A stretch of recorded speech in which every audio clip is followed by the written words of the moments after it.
right, let's talk about Apple. Right? How could we not? The stock got it within a whisker of a new record high today. Let's look at the chart. Got within 1% of a new high. So this thing keeps pushing higher. They had a good quarter. I mean, iPhone sales may have been slightly below expectations, but they've been robust consistently. And that's why the stock, which even ramped into the print, continues to move higher. China is a rebounder. Up 28%, record high, a new one for the services business, which is massive in its own right.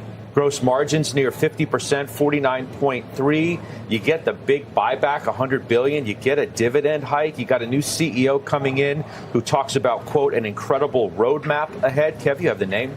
You couldn't have nailed it better, Scott. And the biggest thing that you said there was that the iPhone sales being a little bit light. Usually that just controls the entire narrative.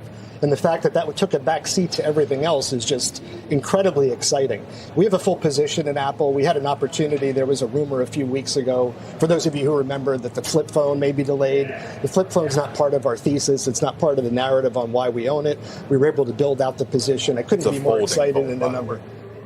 What's the difference? It's a folding phone. I'm old. I mean, the last quarter had really robust iPhone. The iPhone 17's been a home run.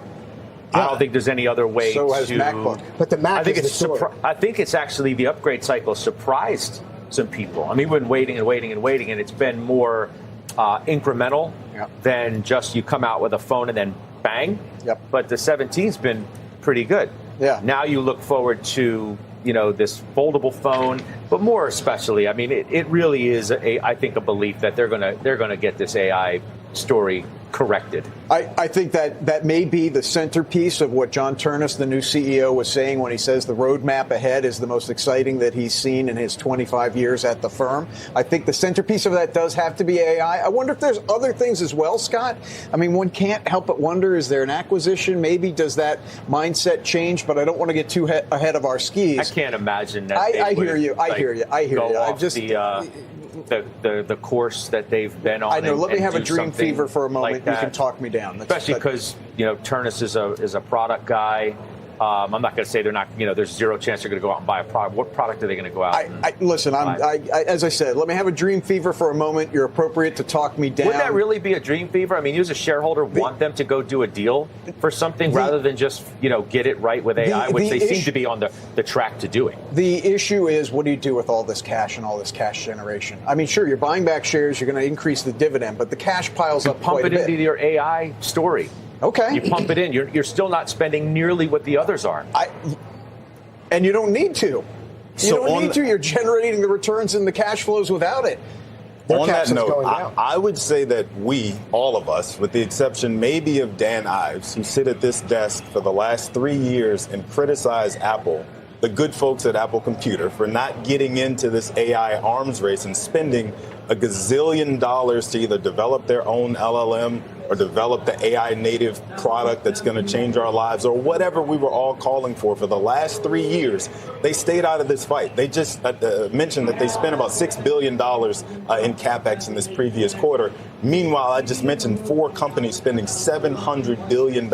Apple managed to eke out enough cash flow to announce another $100 billion share buyback while also increasing their dividend. Mm-hmm. And we haven't even mentioned that their services revenue actually came in at a record high, about 16% growth they just came in with. And that is the profit generator going forward for Apple. So I think that we have been having this conversation for some time about, where is Apple? When are they going to participate? When's the upgraded series? Mm-hmm. They bought themselves a ton of time. And the reason for that is that iPhone sales have actually been steady through this whole period, surprisingly, to just about everybody who was watching it. You mentioned Ives. He keeps 350 as his target. Eric Woodring of Morgan Stanley, who's joining me at 3 o'clock today, by the way, hikes it to 330. So he makes a move there. Now, the elephant in the room, if you want to call it that, is the valuation, which seems to be the one thing that those who are negative on the name always want to cite. Barclays sticks with their underweight today. We believe the valuation stretched, given that we're still unsure of the AI strategy and how monetization will work. Is that fair? Is that a fair criticism? I think it's absolutely fair. If you look at it from a calculation, you can say that Apple's multiple is too high. But I look at it and I say, this isn't just a stock.